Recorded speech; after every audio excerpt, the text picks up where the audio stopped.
Shalom, sidang jemaat yang dikasihi dalam Tuhan Yesus Kristus. Pada kesempatan hari ini kita akan bersama-sama kembali merenungkan kebenaran firman Tuhan. Dan sebelum kita merenungkan kebenaran firman Tuhan ini, mari kita bersama-sama berdoa terlebih dahulu. Mari kita satukan hati kita berdoa. Tuhan Yesus yang baik, kami mengucap syukur pada hari ini Tuhan. Kami boleh bersama-sama masuk di dalam hadirat-Mu, di ibadah raya, di rumah kami masing-masing. Kami percaya Tuhan, lawatan-Mu hadir bagi kami, sepanjang kami memuji, memuliakan nama-Mu. Dan saat lagi Tuhan, kami juga akan merenungkan kebenaran firman-Mu. Biarlah kiranya Tuhan yang memimpin kami, mempersiapkan hati dan pikiran kami, sehingga kami hanya fokus kepada firman-Mu saja Tuhan.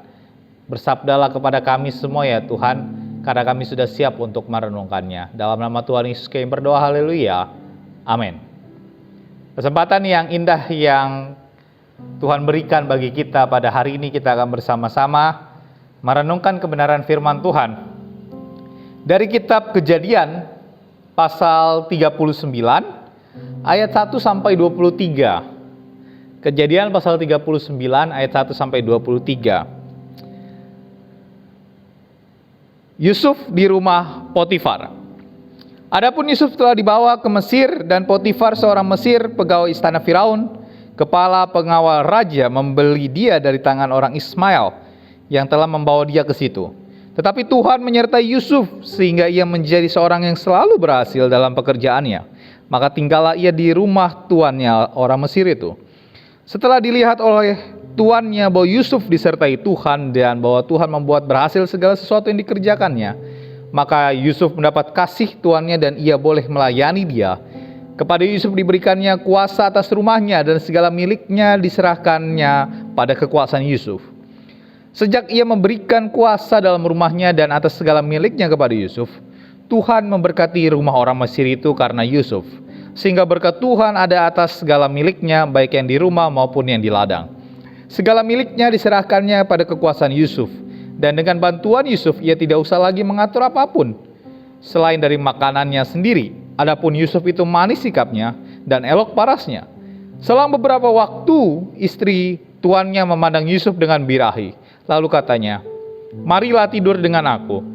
Tetapi Yusuf menolak dan berkata kepada istri tuannya itu, "Dengan bantuanku, tuanku itu tidak lagi mengatur apa yang ada di rumah ini, dan ia telah menyerahkan segala miliknya pada kekuasaanku.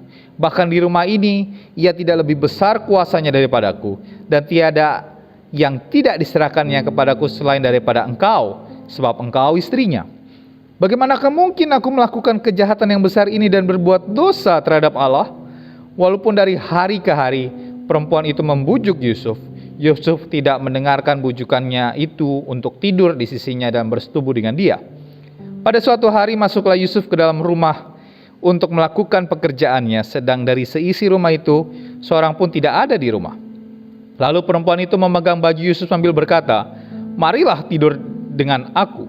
Tetapi Yusuf meninggalkan bajunya di tangan perempuan itu dan lari keluar.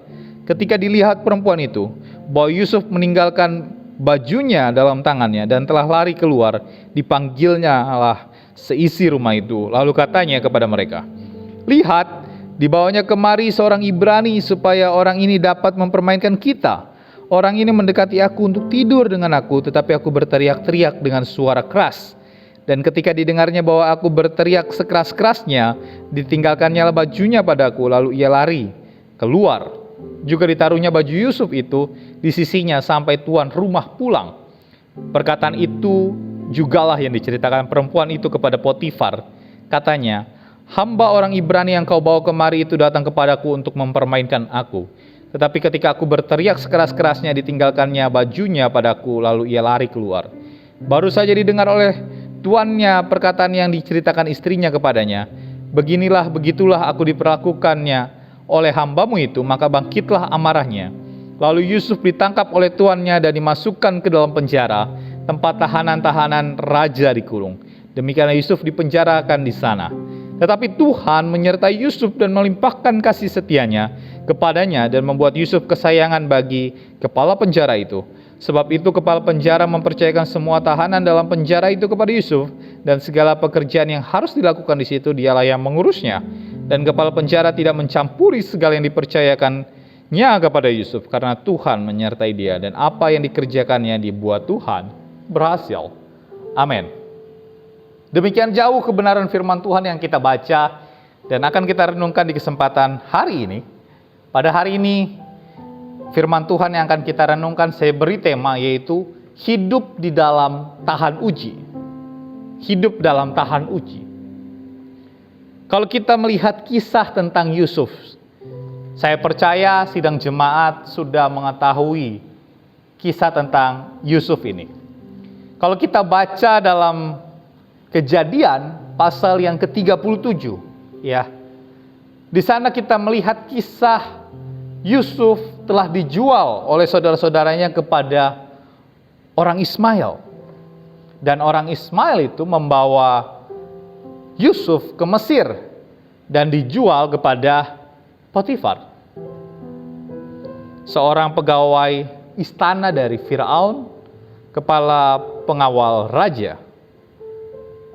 Apa yang terjadi dengan Yusuf sampai dia di Mesir dan bekerja di dalam istana Firaun? Apakah hidupnya akan lebih baik lagi daripada itu? Inilah yang akan kita renungkan bersama-sama di bawah tema hidup dalam tahan uji. Kalau kita membaca Kejadian pasal 39 ini, ayat 1 sampai 23, kita mendapati bahwa Yusuf ini menghadapi, bisa dikatakan, 4 kali ujian kehidupan. Kalau kita membagi 4 kali ujian kehidupan itu, ya, yang pertama, Yusuf ini hidup di negeri asing, atau bisa dikatakan hidup di negeri Mesir dan bekerja di istana Firaun. Kalau kita baca dalam ayat 1 sampai 6, bisa dilihat ujian yang dihadapi oleh Yusuf adalah hidup di Mesir. Kehidupan di Mesir tentu berbeda dengan kehidupan bersama orang tuanya dan saudara-saudaranya. Apalagi dia harus bekerja sebagai budak untuk Potifar, kepala pengawal raja Mesir. Dan pasti itu tidak mudah. Tetapi kalau kita baca dalam ayat 2 dan ayat 3 dikatakan di sana bahwa Tuhan menyertai Yusuf, sehingga apapun yang dilakukan Yusuf itu berhasil dalam semua pekerjaannya. Dengan kata lain, Yusuf dapat melewati masa pada waktu itu dengan baik. Yang kedua, ujian yang kedua yang kita bisa lihat, Yusuf menghadapi godaan seksual. Yusuf berada dalam keadaan yang sangat berbahaya pada waktu itu, karena istri dari Potifar terus-menerus membujuk Yusuf untuk dapat tidur dengan dia. Walaupun setiap hari Yusuf mendapat godaan seperti ini, tapi kita bisa melihat Yusuf tidak tergoda sama sekali. Bahkan dari mulutnya sendiri, mulutnya Yusuf keluar perkataan yang sungguh sangat luar biasa. Kita dapat melihat perkataannya seperti ini. Bagaimanakah mungkin aku melakukan kejahatan yang besar ini dan berbuat dosa terhadap Allah? Istri Potifar tidak melepaskan dia, dan bisa dikatakan istri Potifar mulai memperkuat aksinya dengan menggoda. Dan di ayat yang ke-12, di sana dikatakan, lalu perempuan itu memegang baju Yusuf sambil berkata, marilah tidur dengan aku.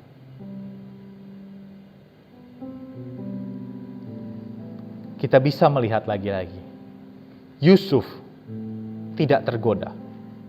Yusuf langsung meninggalkan bajunya yang ada di tangan Potifar dan dia langsung lari keluar.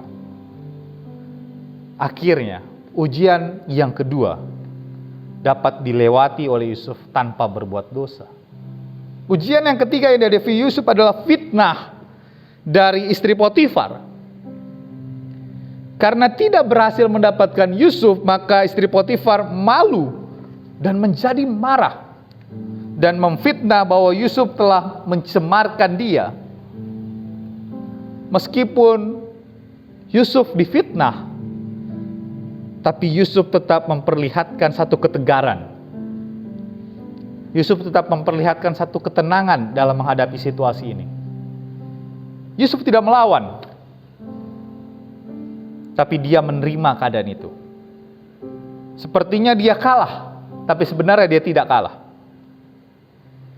Dan ujian ketiga ini dapat dilewati Yusuf dengan baik, walaupun dia harus masuk penjara. Itu ujian yang ketiga. Ujian yang keempat, kita bisa melihat bahwa dia hidup bersama dengan tahanan di penjara. Ujian keempat, Yusuf ini tinggal di penjara bersama dengan tahanan-tahanan raja yang lain. Hidup di dalam penjara tentu sangat sulit, tapi Yusuf dapat melewatinya dengan baik. Karena kepala penjara suka kepada Yusuf, bahkan Yusuf mendapat kepercayaan dari kepala penjara tersebut. Dan kepala penjara dikatakan tidak mencampuri segala yang dipercayakan kepada Yusuf. Lagi-lagi karena Tuhan menyertai Yusuf. Dan apapun dikerjakan Yusuf dibuat berhasil. Itulah keempat ujian kehidupan dari Yusuf kalau kita melihat di dalam kitab Kejadian pasal 39 ayat 1 sampai 23 ini. Lalu satu pertanyaan yang akan kita renungkan pada hari ini. Apa yang membuat Yusuf itu bisa bertahan di dalam menghadapi ujian yang berat ini? Kita akan bersama-sama merenungkan firman Tuhan ini. Ada 3 sikap yang dapat kita lakukan dari pembelajaran kisah Yusuf ini, supaya kita dapat bertahan dalam ujian yang berat ini. Sikap yang pertama, yaitu kita harus meminta penyertaan Tuhan. Mintalah penyertaan Tuhan. Penyertaan Tuhan itulah yang memampukan Yusuf untuk dapat bertindak dengan benar. Yusuf tahu bahwa Tuhan menyertai dia, sehingga Yusuf tidak bersungut-sungut menghadapi berbagai masalah yang ada. Dari saudara-saudaranya yang menjual dia, sampai dia difitnah masuk penjara, kita bisa melihat bahwa Yusuf tidak pernah bersungut-sungut. Oleh karena itu, Yusuf memiliki kesaksian yang baik. Dan dengan penyertaan Tuhan, dan menghadapinya dengan tanpa bersungut-sungut, Yusuf dapat melewati berbagai ujian dalam kehidupannya. Yusuf adalah orang pilihan Tuhan yang hidup dalam kebenaran, walaupun bukan berarti dia luput dari segala macam kesukaran hidup. Alkitab berkata dalam Yakobus pasal 1 ayat 12, berbahagialah orang yang bertahan dalam pencobaan, sebab apabila ia sudah tahan uji, ia akan menerima mahkota kehidupan yang dijanjikan Allah kepada barang siapa yang mengasihi dia. Alkitab mengisahkan perjalanan hidup Yusuf yang hari-harinya penuh diwarnai dengan pergumulan yang sangat berat. Saudaranya sendiri tanpa sepengetahuan ayahnya telah menjual Yusuf sebagai budak kepada orang Mesir. Di rumah orang Mesir, Yusuf juga melewati berbagai ujian demi ujian. Tapi kita bisa melihat hidup Yusuf tetap disertai oleh Tuhan. Dan kalau kita baca kisahnya berikutnya, sampai titik puncaknya, Yusuf ini diangkat menjadi orang yang sangat luar biasa di Mesir. Sungguh sangat luar biasa. Kalau di dalam setiap pergumulan yang berat yang kita hadapi, hendaknya kita belajar dari Yusuf ini. Mintalah penyertaan Tuhan untuk dapat tetap selalu beserta dengan kita. Belajar dari perjalanan hidup Yusuf, kita dapat menyimpulkan bahwa Tuhan turut bekerja dalam segala perkara. Tentunya itu untuk mendatangkan kebaikan bagi kita. Semua itu asal kita hidup dalam kebenaran dan tidak ada yang perlu kita takutkan dan kita khawatirkan, karena Tuhan itu menetapkan langkah-langkah orang yang hidup berkenan kepadanya. Dan apabila dia jatuh, tidak sampai tergeletak. Ya, karena tangan Tuhan menopang. Seperti Mazmur yang sering kita baca dalam Mazmur pasal 37 ayat 23 sampai 24. Jangan juga kita pernah berkata bahwa keberhasilan, kesuksesan yang kita miliki saat ini itu semua karena kekuatan kita. Jangan sampai berkata seperti itu. Karena sebenarnya kita tidak ada apa-apanya. Semua yang ada pada kita saat ini, itu semua karena Tuhan yang memberkati, Tuhan yang menyertai. Karena penyertaan Tuhan kepada Yusuf, Yusuf dapat dibuat Tuhan menjadi berhasil. Kalau hidup kita disertai oleh Tuhan, maka tidak ada perkara yang mustahil. Oleh sebab itu, jika kita ingin disertai oleh Tuhan, mari hiduplah turut dengan kehendak Tuhan. Itulah sikap yang pertama, ada penyertaan Tuhan. Sikap yang kedua, senantiasa bersandar dan berpegang pada firman Tuhan. Senantiasa bersandar dan berpegang pada firman Tuhan. Kalau kita melihat Yusuf ini, dia selalu senantiasa bersandar dan berpegang pada kebenaran firman Tuhan. Dan kita bisa melihat dalam hati Yusuf itu selalu ada Tuhan. Dari mana kita dapat tahu bahwa dalam hati Yusuf itu ada Tuhan? Dari perkataan Yusuf.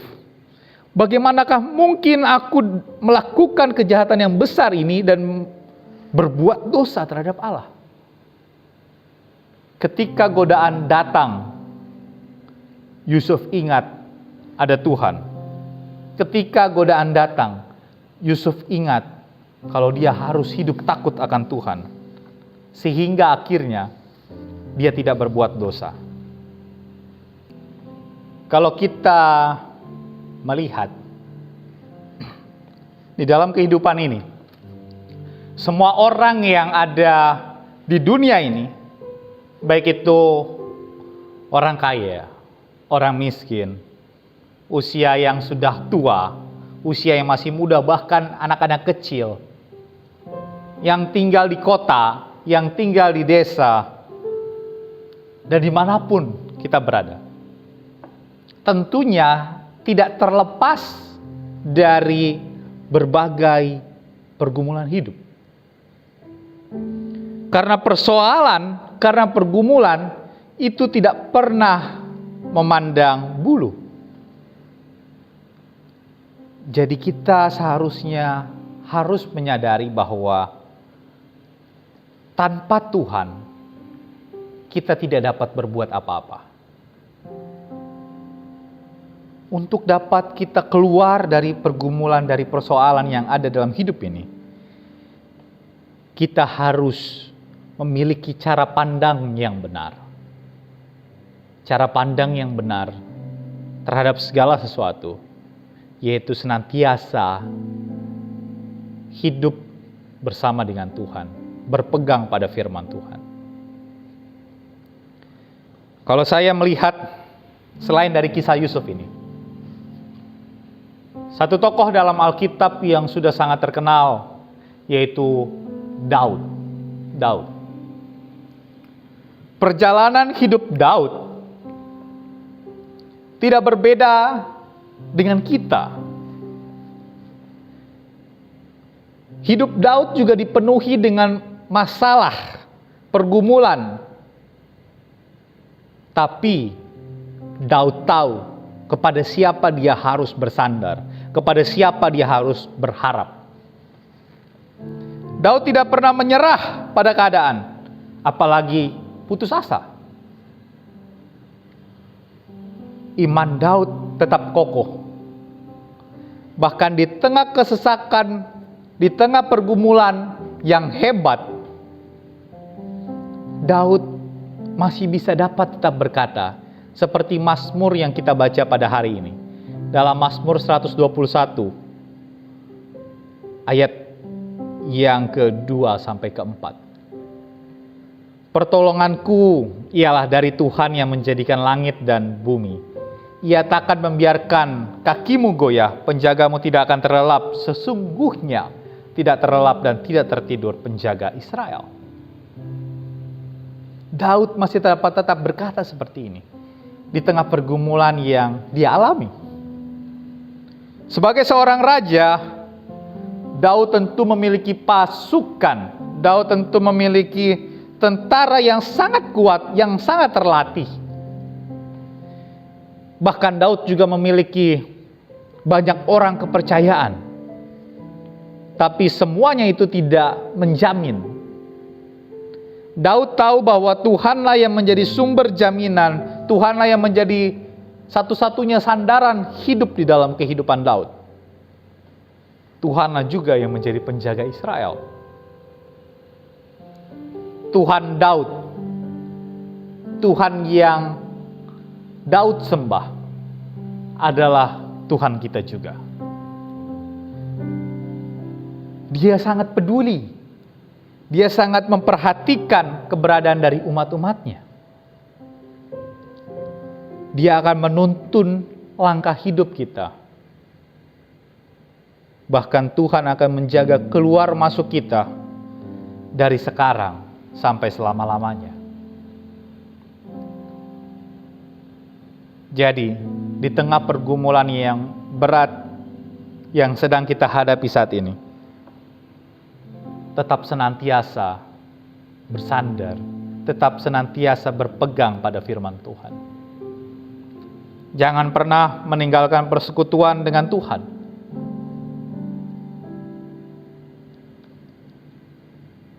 Dan saat ini saya ingin mengatakan bahwa situasi saat ini sedang tidak mudah kita hadapi. Tapi kita harus percaya bahwa Tuhan tidak meninggalkan kita. Pergumulan kita boleh berat, tapi kita dapat melaluinya hanya bersama dengan Tuhan. Itu adalah sikap yang kedua. Sikap yang ketiga, untuk kita dapat hidup di dalam tahan uji ini, yaitu pakailah cara Tuhan. Pakailah cara Tuhan. Yusuf tidak pernah memakai caranya sendiri di dalam mengatasi persoalan. Di ayat yang ke-6, di sana dikatakan, segala miliknya diserahkannya pada kekuasaan Yusuf, dan dengan bantuan Yusuf ia tidak usah lagi mengatur apapun selain dari makanannya sendiri. Adapun Yusuf itu manis sikapnya dan elok parasnya. Kita tahu bersama-sama dari ayat 6 ini ya, Yusuf itu bukan orang yang lemah. Yusuf itu adalah seorang yang gagah. Dia kuat, dan dikatakan lagi di sana, dia itu elok parasnya. Tapi dalam menghadapi segala sesuatu, Yusuf tidak mengandalkan kepintaran dia. Yusuf tidak mengandalkan kekuatannya sendiri. Dia selalu mengandalkan Tuhan di dalam pergumulannya. Dan kita bisa melihat bersama-sama segala sesuatu yang dia hadapi, Tuhan selalu ada bersama dengan dia. Dan apapun yang dikerjakan yang dibuat Tuhan berhasil. Situasi dan kondisi seringkali membuat sikap hati, seringkali membuat pikiran kita itu tidak menentu. Bahkan bisa juga turut menentukan juga besar kecilnya iman kita kepada Tuhan. Mengapa saya katakan demikian? Karena dengan melihat saja, ukuran yang kita pakai adalah sudut pandang manusia. Sehingga panca indera kita ini yang berbicara. Kita mengendalikan sukacita kita, kita mengendalikan ketenangan kita mengendalikan damai sejahtera kita, mengendalikan semangat bahkan motivasi kita. Kalau kita lihat situasi dan kondisi yang ada hanya dengan dari sudut pandang kita saja, dan kita bisa goyah. Iman kita menjadi tidak lagi percaya sama Tuhan. Kalau kita melihat situasi, kondisi. Selama fokus kita kepada apa yang terlihat oleh mata, maka kita akan menjalani hari demi hari itu dengan penuh ketakutan, dengan penuh kekhawatiran, dengan penuh kecemasan.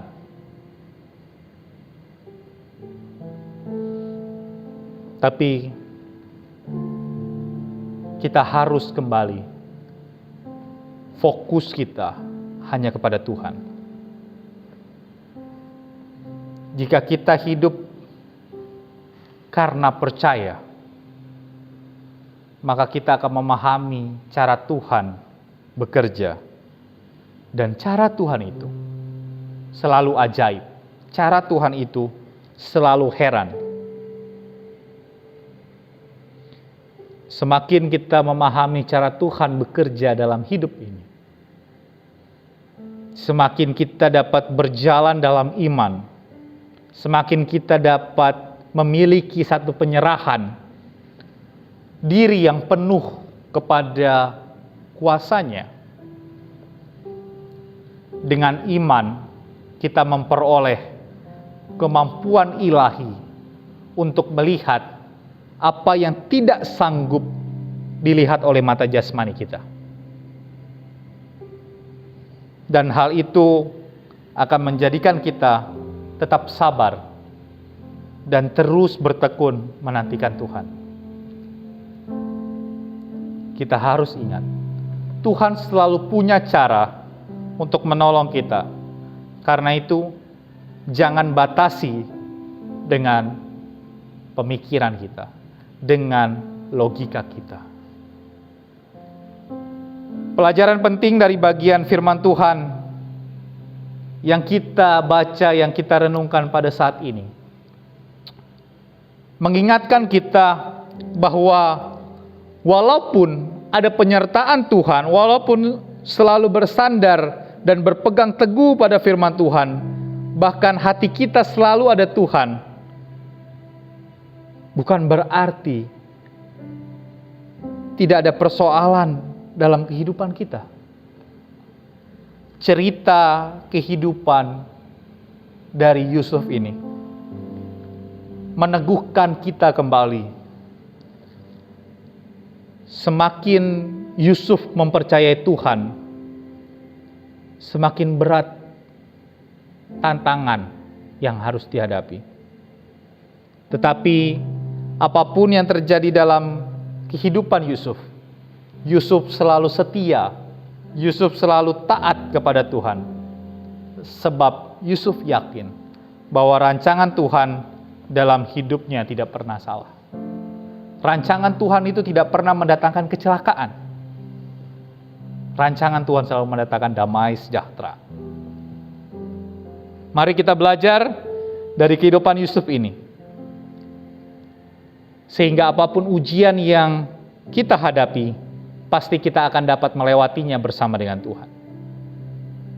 Kita harus mengingat bahwa Allah itu turut bekerja dalam segala sesuatu dan untuk mendatangkan kebaikan bagi kita. Oleh sebab itu, biarlah firman Tuhan yang kita renungkan pada saat ini dapat meneguhkan iman percaya kita kepada Tuhan. Amin. Mari kita satukan hati kita berdoa. Bapa kami yang bertahta dalam kerajaan sorga, kami kembali kepadamu Tuhan. Kami boleh bersama-sama merenungkan kebenaran firman Tuhan dari kisah Yusuf. Tolong kami Tuhan, melihat dari kisah Yusuf ini, Yusuf menghadapi berbagai ujian yang berat. Tapi Yusuf dapat melewati itu semua karena Yusuf itu selalu bersandar hanya kepadamu. Meminta penyertaan Tuhan selalu ada bersama dengan dia. Tuhan tolong kami, teguhkan kami kembali di dalam hidup kami, untuk kami dapat tetap bergantung kepada Tuhan. Terima kasih Tuhan Yesus. Kami berdoa untuk seluruh sidang jemaat Tuhan GKN Ebenezer.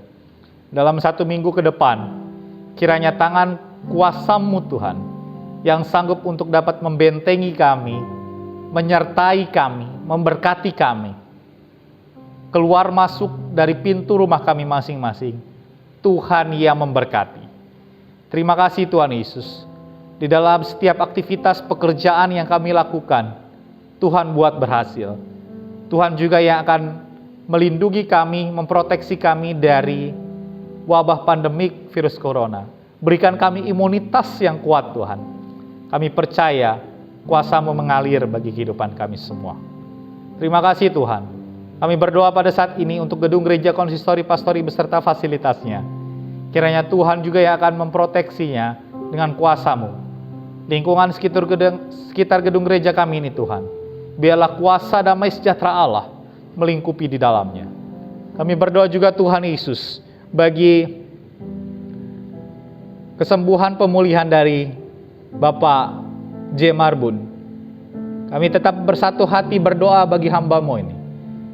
Tuhan Yesus yang sanggup untuk memberikan sukacita, semangat, penghiburan, pengharapan yang baru di dalam kehidupannya. Dan kami percaya segala sesuatu yang dibutuhkan di dalam proses pemulihannya, Tuhan telah menyediakan tepat pada waktunya. Berkati Ibu Marbun bersama anak-anak juga, berikan kekuatan kesehatan bagi mereka di dalam merawat, di dalam mendampingi Bapak Marbun. Terpujilah nama-Mu Tuhan. Kami juga berdoa Tuhan Yesus bagi pergumulan dari keluarga Bapak Dewo dan juga keluarga Bapak Jimmy Ginting. Biarlah kiranya Tuhan yang sanggup untuk dapat memberikan yang terbaik bagi kedua keluarga ini. Kedua keluarga ini Tuhan Yesus merindukan kehadiran anak laki-laki dan anak-anak perempuan di tengah-tengah keluarga ini.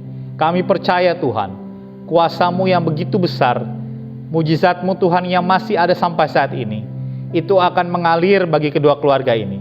Anak laki-laki dan anak perempuan Tuhan hadirkan di tengah-tengah kedua keluarga ini tepat dan seturut akan kehendak Tuhan. Kami berdoa biarlah kiranya Tuhan memberikan kesabaran kepada kedua keluarga ini di dalam menantikan penggenapan janji Tuhan di dalam kehidupan keluarga ini. Terima kasih Tuhan Yesus. Kami berdoa Tuhan Yesus untuk bangsa dan negara kami. Saat ini bangsa dan negara kami membutuhkan uluran tangan kuasa-Mu. Bangsa dan negara kami sangat merindukan lawatan Tuhan terjadi. Biarlah kiranya urapan-Mu Tuhan terjadi bagi bangsa dan negara kami. Kami berdoa Tuhan Yesus biarlah kiranya Tuhan memakai para pemimpin bangsa kami untuk dapat memimpin dengan seturut akan kehendak Tuhan. Dan biarlah kiranya Tuhan Yesus memberikan kekuatan kesehatan bagi setiap para pemimpin bangsa kami ini. Terpujilah nama-Mu Tuhan. Kami berdoa untuk tim dokter, tim relawan, tim perawat di dalam menangani setiap orang yang terkena COVID-19 ini. Tuhan memberikan kepada mereka kekuatan kesehatan, proteksi mereka dari wabah pandemik ini. Dan kami percaya sukacita damai sejahtera melimpah dalam hidup mereka. Dan apapun yang mereka kerjakan dibuat Tuhan berhasil. Dan jerilah mereka tidak sia-sia di hadapan-Mu Tuhan. Terima kasih Tuhan Yesus. Kami berdoa pada saat ini juga untuk orang-orang yang terkena COVID-19, baik itu yang OTG, PDP, maupun orang yang positif virus corona. Tuhan, kami dari tempat ini Tuhan, berdoa, biarlah kiranya tangan kuasa Tuhan yang sanggup untuk dapat menyembuhkan, memulihkan setiap sakit penyakit yang ada dalam tubuh mereka. Dan kami percaya bilur-bilur-Mu Tuhan mengalir pada saat ini di dalam setiap tubuh mereka. Dan mereka mengalami kesembuhan. Itu semua karena Tuhan campur tangan dalam hidupnya. Terima kasih Tuhan. Inilah Tuhan, setiap doa yang kami panjatkan, yang kami serukan di dalam kuasa-Mu Tuhan. Dan biarlah kiranya Tuhan menjawab seturut akan kehendak-Mu. Terima kasih Tuhan Yesus. Inilah setiap rangkaian doa kami yang kami panjatkan, yang kami serukan di dalam satu nama yang mengajarkan kami doa Bapa kami. Bapa kami yang di sorga, dikuduskanlah nama-Mu, datanglah kerajaan-Mu, jadilah kehendak-Mu di bumi seperti di sorga. Berikanlah kami pada hari ini makanan kami yang secukupnya, dan ampunilah kami akan kesalahan kami, seperti kami juga mengampuni orang yang bersalah kepada kami. Dan janganlah membawa kami ke dalam pencobaan, tapi lepaskanlah kami daripada yang jahat. Karena Engkau yang punya kerajaan dan kuasa dan kemuliaan sampai selama-lamanya. Amin. Kita akan mengakhiri ibadah kita pada hari ini. Namun sebelum kita menerima berkat daripada Tuhan, kita akan mengangkat satu pujian terlebih dahulu. Tuhan yang besar.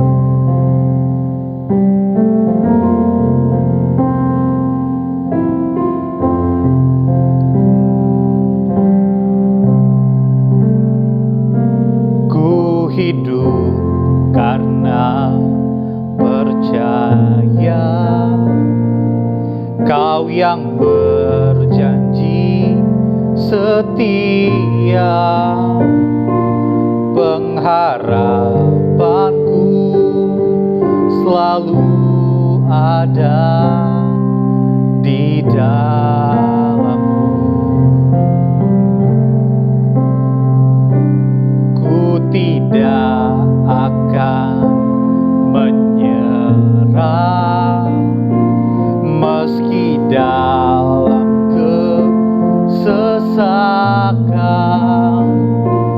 Seluruh hidupku dalam genggaman-Mu. Mari kita katakan, aku punya Tuhan yang besar, yang telah berjanji dan sanggup menggenapi. Imanku bersepakat percaya padanya. Ku terima sekarang kemenangan dari-Mu. Aku punya Tuhan yang besar, yang telah berjanji dan sanggup menggenapi. Imanku bersepakat percaya kuasa-Nya. Terima sekarang kemenangan dari-Mu. Mari kita satukan hati, kita berdoa. Terima kasih ya Tuhan untuk kesempatan pada hari ini. Tuhan telah memberkati di dalam ibadah kami hari ini dari awal pertengahan hingga sampai pada akhirnya. Kami boleh bersama-sama dengan keluarga kami memuji meninggikan nama-Mu ya Tuhan. Kami juga boleh bersama-sama untuk dapat merenungkan sabda kebenaran firman-Mu. Terima kasih Tuhan. Kami akan melanjutkan di dalam setiap kegiatan aktivitas kami. Kiranya Tuhan yang sanggup untuk dapat tetap terus memberkati dan menyertai dalam kehidupan kami. Terima kasih Tuhan, mari sidang jemaat Tuhan, arahkan hati dan pikiran kita, dan terimalah berkat daripada Tuhan. Tuhan memberkati engkau dan melindungi engkau. Tuhan menyinari engkau dengan wajah-Nya dan memberi engkau kasih karunia. Tuhan menghadapkan wajah-Nya kepadamu dan memberi engkau damai sejahtera, mulai dari hari ini sampai selama-lamanya. Amin. Amin. Amin.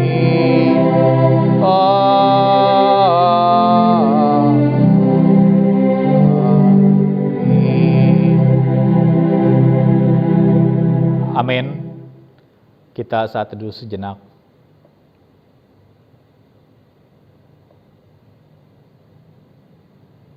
Amin. Selamat hari Minggu untuk kita semua. Tetap jaga kesehatan. Tuhan Yesus memberkati kita semua. Shalom.